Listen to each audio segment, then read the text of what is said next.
Welcome back to the channel guys. आज की video में भी हम एक आईपीओ के बारे में ही बात करने वाले हैं। ये एक एसएमई कैटेगरी का आईपीओ रहेगा, फार्मास्यूटिकल इंडस्ट्री का आईपीओ है एंड ये एक गुजरात बेस्ड कंपनी है। ये बेसिकली गाइस करते क्या है, ये मैन्युफैक्चर एंड सेल करते हैं सभी तरीके के tablets, capsules and other health care product. इसमें बेसिकली ये लोग antibiotics, anti inflammatory, pain management, cardiovascular and gastro intestinal medicine, मैं सारी इनकी वेबसाइट में जो मेरे को मिला है आपको डिस्प्ले कर रहा हूँ। उसके साथ ये ओरल लिक्विड्स एंड सिरप्स भी बनाते हैं जो कि respiratory, paediatric and digestive treatment में यूजफुल होता है। एक्सटर्नल प्रिपरेशन जैसे कि lotion, gels, ointments, dusting powder for skin and dermatological treatments, Ayurvedic and herbal products भी ये कंपनी बनाती है जिसमें ये लोग फोकस करते हैं नेचुरल वेलनेस और immunity, digestion and general health. And इस कंपनी के पास बहुत सारे सर्टिफिकेशंस भी है जिससे पता लगता है ये क्वालिटी वाली दवाइयां बनाते हैं एंड ये कॉन्ट्रैक्ट मैन्युफैक्चरिंग भी ऑफर करते हैं। मतलब दूसरी मेडिसिन कंपनीज है उनके लिए अपने ही मैन्युफैक्चरिंग फैसिलिटी में कॉन्ट्रैक्ट बेसिस में काम भी करते हैं। मतलब दूसरी कंपनी के नाम के अंडर अपनी ही दवाइयां मैन्युफैक्चर करके ये लोग उनको दे देते हैं। इसमें ये लोग उनके लिए tablets, capsules, oral liquids, external preparation जो भी मैंने आपको बताया एंड ओरल पाउडर, चाहे वो सैशे हो या फिर ड्राई सिरप, सब कुछ बनाते हैं। एंड ये कंपनी ग्लोबली भी फैली हुई है। ये लोग ऑलमोस्ट 20 से भी ज्यादा कंट्रीज में है जिसमें से African continent, south east Asia and middle east में भी ये लोग हैं। अब ये कंपनी 2012 में इनकॉर्पोरेट हुई थी जिसका मतलब यही है ये ऑलमोस्ट 10 साल से ज्यादा बड़ी कंपनी है। 10 साल से जो ज्यादा बड़ी कंपनी होती है उस पर आप कहीं हद तक विश्वास कर सकते हैं क्योंकि ऐसी कंपनीज ने ज्यादातर अप्स एंड डाउन्स देखे ही होते हैं क्योंकि ऐसी companies bear cycle and bull cycle दोनों से ही गुजरी होती है। अब ये लिस्टेड प्लेयर तो नहीं थी, स्टिल मार्केट में तो थी ना, काम तो कर ही रही थी। एंड इसके एज ऑफ जनवरी 2025 83 एम्प्लॉइज है जिसमें 4 इनके एग्जीक्यूटिव डायरेक्टर्स भी हैं। इनकी फोटोज आप अभी देख सकते हैं। अब इनकी जो कॉम्पिटिटिव स्ट्रेंथ है जो इन्होंने अपने DRHP में क्लेम करी है वो है कि ये लोग के एक्सपीरियंस प्रमोटर्स हैं, एक्सपीरियंस मैनेजमेंट है, एक लॉन्ग स्टैंडिंग रिलेशन है इनका क्लाइंट्स एंड इनके सप्लायर से, फोकस करते हैं क्वालिटी प्रोडक्ट्स बनाने में एंड जो इनकी मैनेजमेंट है इन्होंने एक काफी अच्छी supply chain and customer relation बना रखे है जिस वजह से इनका गुडविल एंड ट्रस्ट काफी ज्यादा है। ये हो गई इस कंपनी के बारे में बातें।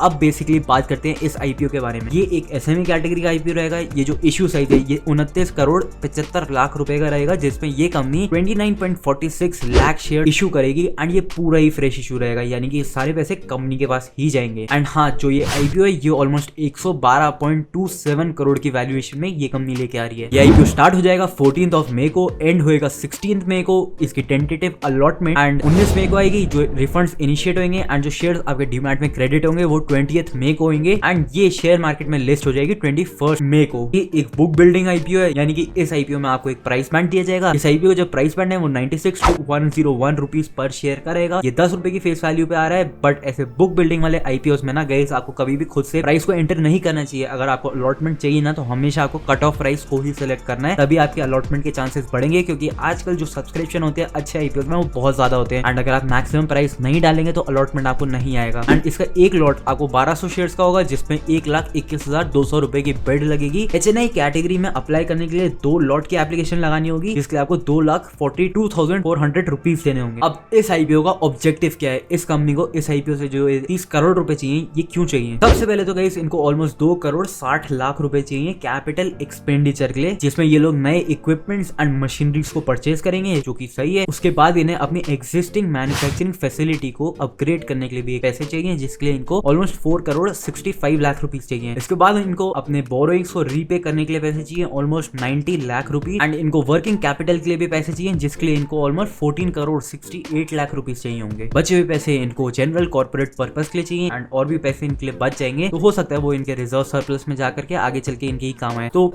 बस ये इस आईपीओ का ऑब्जेक्टिव, आईपीओ को जितने पैसे ये लोग डिमांड कर रहे हैं पूरे के पूरे जस्टिफाई करने में ये कंपनी रह गई है। बट ये देखते हैं इसकी फाइनेंशियल परफॉर्मेंस कैसी है। इस कंपनी के अगर एसेट बेस की बात करें तो ये रेगुलर बेसिस में इंक्रीज भी हो रहा है जो कि अच्छी बात है। 2022 में इसका एसेट बेस 17.74 करोड़ रुपए था, 2023 में बढ़कर के 20.58 करोड़ पे आया, 2024 में 27.05 करोड़ पे एंड 31 दिसंबर 2024 तक ये ऑलमोस्ट 40 करोड़ पे पहुंच गया है। इसी बीच में इनका जो रेवेन्यू है ये भी इंक्रीज हुआ है। रेवेन्यू गाइस 2022 में ऑलमोस्ट 22 करोड़ पे था, 2023 में 29 करोड़ पे आया, 2024 में 33 करोड़ पे एंड अभी 2024 31 दिसंबर तक ऑलमोस्ट 36 करोड़ पे इनका रेवेन्यू आ चुका है। बट दिक्कत है इनके पैट में। यस, दिक्कत ऐसे है कि इनका जो पैट है वो रेगुलर नहीं है, कंसिस्टेंट नहीं है। इसका 2022 में जो प्रॉफिट आफ्टर टैक्स आया था वो 8 लाख रुपए का था, 2023 में तो प्रॉफिट आफ्टर टैक्स 10 लाख रुपए का आया, 2024 एंड होते होते 3.88 करोड़ रुपए, एकदम से 3.88 करोड़ करोड़ रुपीज एंड 2024 31 दिसंबर में 5 करोड़ 24 लाख रुपए। तो ये बिल्कुल भी कंसिस्टेंट नहीं है। आगे चल करके भी जो इतनी ग्रोथ हुई है ये ऐसी ही रहेगी, इसके बारे में हम कुछ कह नहीं सकते हैं। बट क्योंकि इनका इतना ज्यादा पैट आ चुका है ना इस साल पे, इस वजह से इनके जो की परफॉर्मेंस इंडिकेटर्स हैं वो भी आपको अलग ही पिक्चर शो कर रहे हैं। इनका ROE है वो 72.47% है, जो रिटर्न ऑन कैपिटल एम्प्लॉयड है वो 36.73% है एंड जो रिटर्न ऑन नेटवर्थ है ना इस कंपनी की वो 72.47% है। ये बहुत ही अच्छे नंबर्स हैं। बट दिक्कत यहाँ पे ये क्या ये आगे चल कर भी इसी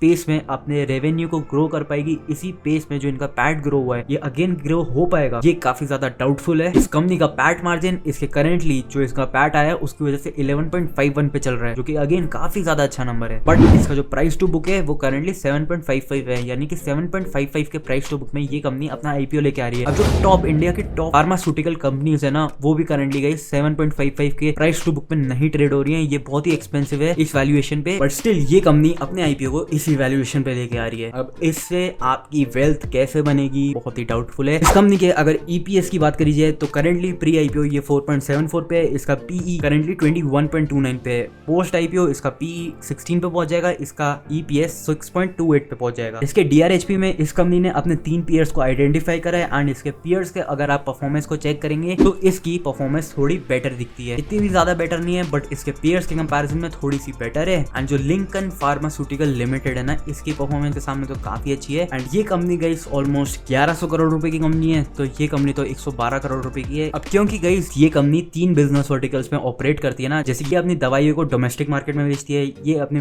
दवाइयों को एक्सपोर्ट करती है, ये अपनी दवाइयों को मर्चेंट बैंकर्स को बेचती है, यानी कि जो मिडल मैन होते हैं उनको बेचती है। तो इस वजह से इस कंपनी का पैट इतना ज्यादा वेरिएड है। अब ऐसा भी तो हो सकता है ना कि जो इन्होंने 2024 में अपना पैट शो करा है वो इस वजह से ज्यादा शो करा है क्योंकि उन्होंने अपने प्रोडक्ट्स को डायरेक्टली एक्सपोर्ट मार्केट में खुद ही सेल करा है। एंड पहले सालों में हो सकता है ये सब कॉन्ट्रैक्टिंग की वजह से इनका रेवेन्यू एंड पैट में इतना फर्क है एंड इन्होंने जेनरिक प्राइसेस में ही इंडिया में ही डोमेस्टिक मार्केट में ही अपने दवाइयों को सेल करा होगा, इस वजह से भी इनका पैट गड़बड़ हो सकता है। बट अगर बात करें इसके cash flow from operating activities से तो गाइस ये चीज नेगेटिव है, जो कि इस कंपनी के लिए अच्छा नहीं है, इनके पास पैसा नहीं आ रहा है। एंड अगर बात करें इसके रेवेन्यू की तो फ्रॉम इसका नंबर 1 कस्टमर है, टॉप 1 कस्टमर, उससे इस कंपनी का ऑलमोस्ट 15% रेवेन्यू आ रहा है, टॉप 5 कस्टमर से 57% रेवेन्यू आ रहा है एंड टॉप 10 कस्टमर से ऑलमोस्ट 72% रेवेन्यू आ रहा है। तो ओवरऑल क्योंकि ये SME कैटेगरी की कंपनी है, छोटे साइज की कंपनी है, जिस वजह से जिससे आपको पता ही लगता है क्यों इसके कस्टमर्स लिमिटेड ही होते हैं, बट जो कस्टमर्स है उससे ही इनका मैक्सिमम रेवेन्यू आता है। तो मतलब यही है कि ये अपने मैक्सिमम रेवेन्यू के लिए भी किसी एक कस्टमर पे डिपेंडेंट नहीं है, इतने सारे कस्टमर्स पे इनका जो रेवेन्यू है वो डिवाइडेड है, जिस वजह से ये कंपनी की नेट सेफ्टी ऑफर करता है। आगे चल करके अगर वो पर्टिकुलर नंबर 1 कस्टमर अगर इनसे दवाइयां लेना बंद भी कर देता है, स्टिल इनके जो बचे हुए कस्टमर्स है उनसे मिला करके इनका ऑलमोस्ट 50% रेवेन्यू आता है। तो उस हिसाब से ये एक सेफ्टी नेट ऑफर करता है एंड यही चीज तभी शो करी जाती है। बाकी गाइस अगर आप इसकी ये चीज देखेंगे जो भी मैं शो कर रहा हूँ, इसमें आपको इसके डेटर्स दिखेंगे, ये डेटर्स गाइस इंक्रीज होते जा रहे हैं। इस कंपनी को इनके डेटर्स से पैसे लेने हैं, यानी कि ये जो कंपनी है ये उधार में अपनी दवाइयों को बेच रही है एंड पैसे रिकवर नहीं कर पा रहे हैं, क्योंकि वही चीज आपको इनके कैश फ्लो से देखने को मिलेगी। कैश फ्लो नेगेटिव है फ्रॉम ऑपरेटिंग एक्टिविटीज एंड अगर इनके ट्रेड पेबल्स देखेंगे जो इनकी लाइबिलिटीज है वो बढ़ती ही जा रही है, वो घट नहीं रही है। जो अदर करंट लाइबिलिटीज है वो भी इंक्रीज हो रही है, यानी कि मेरे को ऐसा लग रहा है इस कंपनी में ना वर्किंग कैपिटल की दिक्कत है, इन कंपनी वाले को लोन एक्स्ट्रा और मिल नहीं पा रहा है, ऐसा मैं अज्यूम कर रहा हूँ। इस वजह से ये इक्विटी शेयर कैपिटल की मदद से अपना जो पैसा है वो रेज करने के लिए आए हैं स्टॉक मार्केट में एंड उसी वजह से इनका मैक्सिमम पैसा भी इनको वर्किंग कैपिटल की तरफ ही जा रहा है। तो ऐसे कंपनीज में दिक्कत ये होता है क्योंकि ये छोटे से इसकी कंपनी है एंड फार्मास्यूटिकल इंडस्ट्री में इनकी प्रॉब्लम ये होती है कि ऐसी कंपनीज ना गाइस क्रेडिट में अपनी दवाइयां ज्यादा बेचती हैं। जो शॉपकीपर्स होते हैं ये लोग क्रेडिट में पैसा लेते हैं एंड पैसे देते समय काफी नखरे करते हैं, तो वो दिक्कतें गाइस ऐसी कंपनीज के साथ हो सकती है। माल तो बिक जाता है, सेल्स तो आप शो कर सकते हैं, पैट भी आप शो कर सकते हैं, उनमें कोई दिक्कत थोड़ी ना होती है, बट कैश को जब आप रियलाइज करने जाते हैं, जब वो पैसा मांगने जाते हैं तब इनको पैसा मिल नहीं पाता है, क्योंकि आपको इनके कैश फ्लो से देखने को मिल रहा है। हालांकि इनका जो जुलाई 2024 तक का कैश फ्लो इन्होंने शो करा है उसमें इनका cash flow from operating activity में पैसा आया है, बट स्टिल गाइस इनका कैश फ्लो बहुत ही बुरी सिचुएशन में, इन्होंने पैसा भी रेस करा है 2024 में, जिससे इसकी cash flow from financial activities में आपको इनका दिख पा रहा है रेस्ड कैश फ्लो। तो भाई नहीं, मेरे को ये कंपनी अच्छी सिचुएशन में नहीं लग रही है। हालांकि आप इनका ग्रे मार्केट प्रीमियम को स्टडी कर सकते हैं, करंटली तो कोई डिमांड नहीं है इस IPO की, अभी ये स्टार्ट भी नहीं हुआ है। आज 12 तारीख है जब मैं इसको बना रहा हूँ, वीडियो में शायद 13 तारीख को या फिर 14 तारीख को ही डालूंगा जिस दिन ये IPO आएगा, बट 30 करोड़ का इशू साइज है, छोटा इशू साइज है, स्टिल इसकी कोई डिमांड नहीं है मार्केट में, जीरो ग्रे मार्केट प्रीमियम इसका चल रहा है एंड जिस इंडस्ट्री में ये है यहाँ पे कैश रियलाइज करना, कैश पैसा आना ज्यादा जरूरी है। क्रेडिट में कितना भी माल बिक सकता सकता है ऐसी इंडस्ट्री में, क्योंकि यहाँ पे मेरे को दिक्कत लग रही है। ऊपर से इनका जो डेट टू इक्विटी है वो 2.52 है,